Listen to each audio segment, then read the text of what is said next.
Good hunting, Roshi. That's right, everyone. Dragon Ball Super episode 105 came out, and oh, the emotions are really high with this one. A fierce battle. Master Roshi stakes his life, as well as our emotional integrity. Where we last left off, the Omni Kings have been basically trying to figure out their god pads for the nth time, and ate up about 40 seconds of the previous episode and 40 seconds of this one. Space Apple, or Spapple as I like to call them, get your act together. While they're actually figuring this out, the two of them are debating about how many fighters are left in the Tournament of Power. An actually good question, and something that they can hopefully answer for us.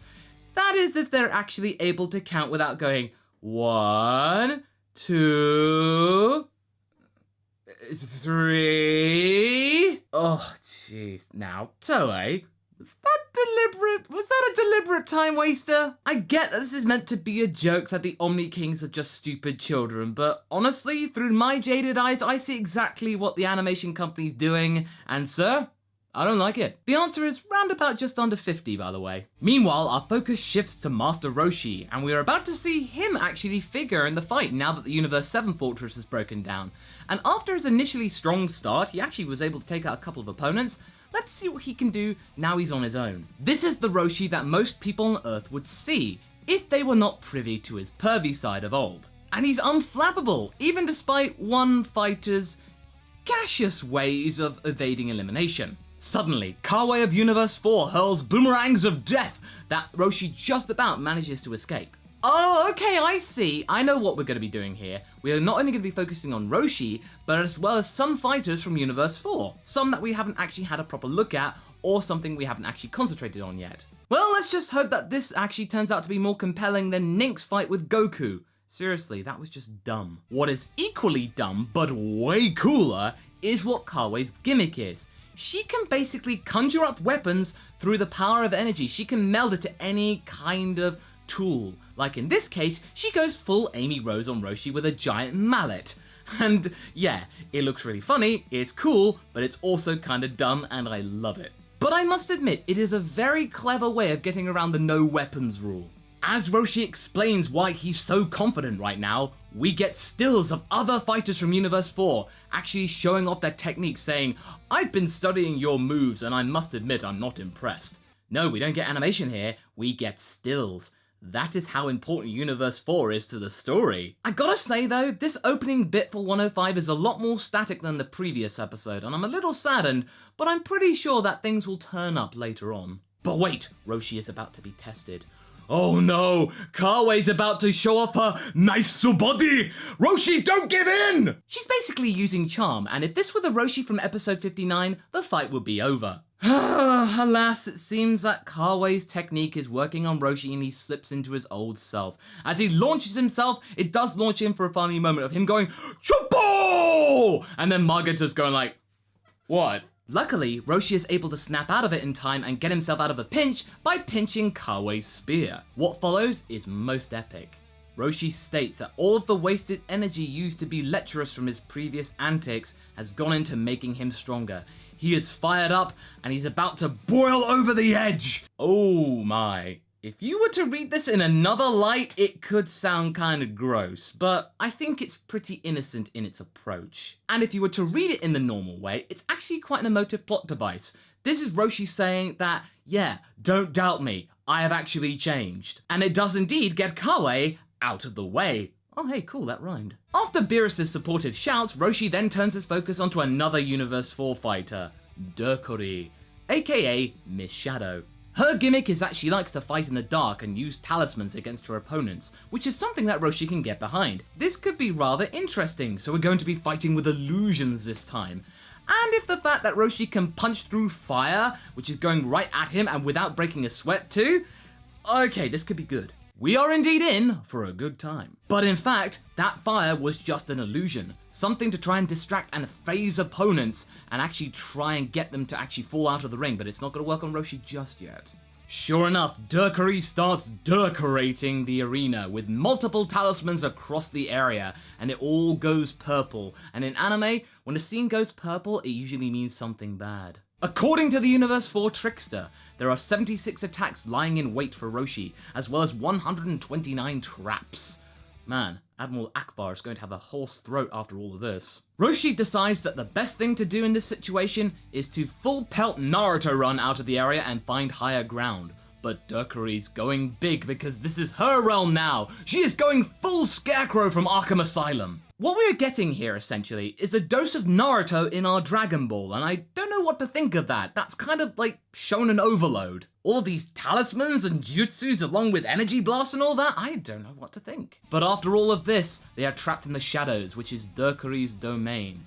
Roshi is trapped by an evil blue rupee, and instead of Cash leaping forwards, all we are getting is a bout of stillness. Roshi is trapped like a shadow marionette. He cannot move his feet, but he can move his arms, and he's going to use them to great effect. Dokuri confirms to the audience that she loves dark spaces. Bright spaces give her the heebie-jeebies. So Roshi, since you can move your arms, you could just use a solar flare and that probably work even better than usual. But throughout all of this, Roshi is not phased at all. He pulls out a bottle from his pocket and puts it on the ground and begins to state for us and Dokuri why he is useful to Team Universe 7. Sure, his teammates may be much stronger than him and have bigger attacks and all that, but their attacks are so simple and they let their guard down far too often. And yeah, that is something that I can get behind wholeheartedly, especially in the last few episodes. Have you guys counted how many times Goku's let his guard down? Roshi unleashes a Mafuba, which we think is not going to work against Dokuri after previous outings failed to be effective, but this time it proves useful. Dokuri is trapped in the bottle. No forgotten seals, no broken containers, nothing. The Mafuba works as intended, so that's 2 in a row for Roshi in this episode. Good job, man. But it does bring up a good question and a good debate. Roshi did use an outside item as part of his attack, which is kind of against the rules, and this does lead to a shouting match between Kitella of Universe 4 and Beerus of Universe 7. And I must admit, the way it's framed is actually pretty cool, despite it actually being saving on the animation. It can be argued as well, as Beerus says, that the bottle isn't the attack, it's an accessory, and that the Mafuba is an actual energy attack, as were Dokuri's talismans, and this actually then goes to the Omni Kings to decide what is what. And what do you think the answer is going to be? Well, they think it's cool, so it's okay. Yeah, of course they do. They are simple like that. It kind of makes my theory that the Zenos are representations of the fandom more apparent. Krillin thinks that Roshi is about to die, given how the Mafuba actually did so to Roshi back in the original Dragon Ball series, but it turns out the old man's okay. And that does actually make some sense, because Goku, Piccolo, and Trunks have demonstrated the Mafuba technique in Super, and have actually shown no signs of fatigue, so it stands to reason that a powered up Roshi would actually show the same lack of tiredness or about to die-ness. So yeah, the Mafuba these days is not as dangerous as it used to be. Garnos of Universe 4, the little spy dude from earlier on in the arc, then joins in the scene and vows to avenge his fallen comrades, blah blah blah, I get it, yeah. Go and join Vegeta and try to save Nani, okay, yeah, Garnos is transforming, and it's going to transform into a giant duck. What? How do you go from that to that? But yeah, don't get too excited, at least not just yet. Garnos may have transformed into a more powerful being, but he's still the same guy, the young upstart that Roshi's seen way too many times. Garnos let his anger get the better of him, and right now he is going to get trounced by Roshi. It's yet another shonen anime trope. But for now, Roshi can just jive his way out of the situation and try and just make Garnos slip up, which he actually seems to be doing all the time at the moment. He can just leave Garnos to form multiple craters throughout the stadium. But yeah, I know, Roshi has more experience, therefore that makes him better than Garnos, but the fact that Garnos is actually increasing strength, and it means that even if multiple hits don't hit Roshi, so long as one does, that's what counts. Sure enough, it's confirmed by Kitella that Garnos' power increases every second of every minute. It's like a snowball effect. So long as Garnos is still in the fight, he will get stronger. So it was up to Roshi to try and eliminate him early, but yeah, he didn't do that, so he's now paying the price. All of this leaves Roshi on the ropes, and Goku is unable to escape from his gooey prison. Just go blue or God! Okay. Yeah, I'm just too tired and apathetic to really care right now. It's at this point that Roshi realizes that he has no choice but to go all out to try and eliminate Garnos, as his ever-increasing power could prove a problem later on for his colleagues. He then lets out an emotive speech to Krillin and Goku stating for them to actually live long and prosper effectively as he performs an all-out Kamehameha. Those two have taught him to go all out no matter what and prove his worth. And it actually turns out to be a really sweet, emotive, and quite feelsy scene. All at the cost of his life force, but it does prove effective. Garnos is eliminated, but yeah, at the moment, Roshi ain't gonna be getting up from this one.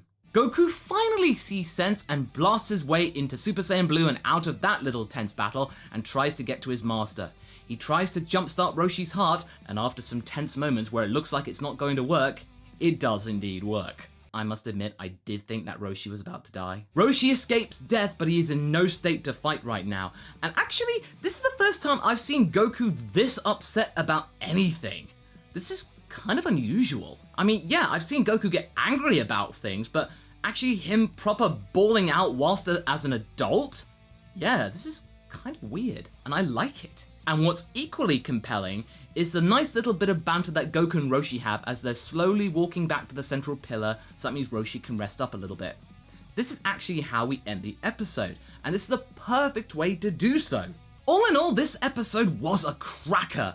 Its emotive pacing was perfect, especially in the last third of the episode. Yeah, it did suffer from a rather clunky start, but once Master Roshi got going and proved his worth, it started to pick up quite quickly. I like the narrative subversion that we saw with Roshi looking like he was about to slip back into his pervy ways, but actually it made him more resolved than ever. It actually made Roshi's training even more effective. We thought it was just going to be a gimmick, something that would last for one episode and it would just fall apart and then Roshi would fall out of the ring, but no, this was actually a serious plot development for Roshi. It proved once and for all that you didn't need to have brute strength to carry you through a tournament like this. Sometimes brains and experience can prove just as effective, if not more so. The moral of this story? Don't let your guard down and respect your elders. They can teach you some very important life lessons. In terms of the animation, it was decent enough to get out of the way and let the story and the acting do the talking. For Dragon Ball, that is enough. And I'm glad that this was the case because this was meant to be quite a heartfelt episode in comparison to others. Roshi was actually bringing it really back to the original core of Dragon Ball, and it actually worked. Roshi doesn't need a hair change or a big flashy power-up. He can actually just go about it by just doing what he does best. Punching people, slipping out of the way, making people feel stupid, and then using a Kamehameha to finish it off. That's all you need. He got the job done by wit and cunning alone. Anyway, that was my review for Dragon Ball Super episode 105. Tune in next time for my review of episode 106. Until then, be sure to like and subscribe. Catch you later.